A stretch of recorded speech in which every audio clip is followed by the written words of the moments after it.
Hey guys, PPI was down, markets were higher. We had a bunch of stuff happen over the course of the morning, but what really hit home was we had a big divergence early in the session. So those triple Qs moved away from the other indices, and a lot of times when that happens, you can find opportunity in the spiders and diamonds, so to look for those things to come in again. We're focused on Qs and NQs, so as the day moves on, I'm expecting these things to pull sort of back together again. PPI number was down, yeah, pretty significantly. I mean, significantly enough that the markets cared, and that's really all that's important. So more optimistic news for the big board, more optimistic news for the index.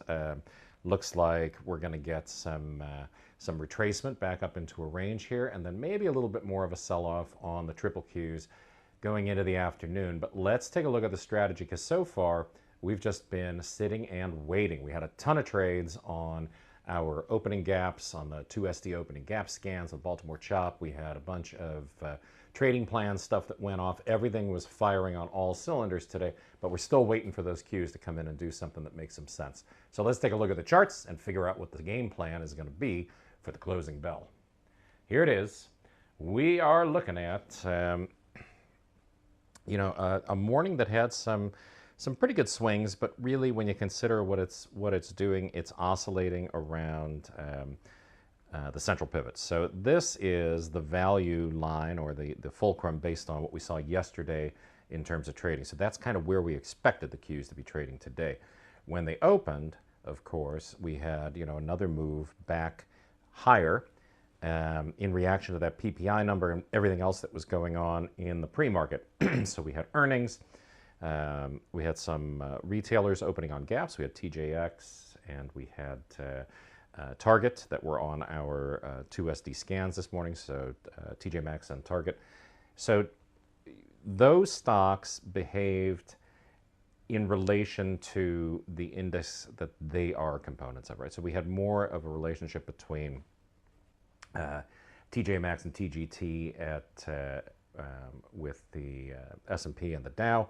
And this financial stuff that was going on in the background sort of propped up the other indices, but then we had the triple Qs rolling over. So tech took a roll and came down and retested yesterday's threshold level. So we had a pretty big threshold right here that was in yesterday's trading. And if you saw the opportunity and you grabbed it, then that was a place you could have gone long. Down here, I didn't do it. I just caught up to this a little while ago, and I missed this move down into 2 standard deviations away from the central tendency there. But that's okay, because we're going to keep watching over the course of the session, because right now we've got a move that is tracking higher again, right? So we had this swing lower and this swing higher right up into a fib retracement area. Also gives us some significant volume by price activity. Also gives us some support and resistance that makes sense. And if things keep coming together the way that they're coming together, we might see these bands start to tighten up a little bit. And if we do, I think it'll be an opportunity for an entry on the short side. So I had an email, or a text message rather, from Eric just asking about timing entries. Really this morning, there was not much in terms of timing these things that made a bunch of sense yet.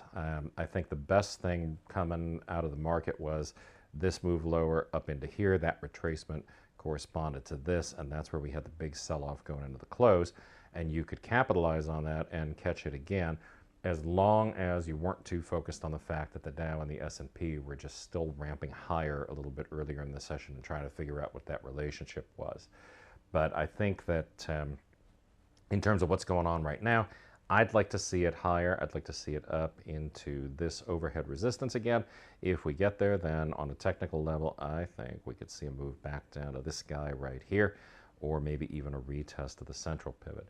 But that's just sort of the game plan right now. I'd really like to see, as I said, this and this get a little bit closer together and sort of narrow and focus the energy of the market into the box. I like to see things tracking sideways like this, and I like to see that 2 standard deviations of price isn't real wide when things start channeling sideways, because that makes it a lot easier to get in front of the opportunity and to capitalize on it, as opposed to getting in when you've got 95% of the variance unaccounted for, and you're just trying to hope that you're going to stay within within some natural support and resistance. But these are all good problems to have. Got a good plan. I think we know what to do going forward, going into the end of the session.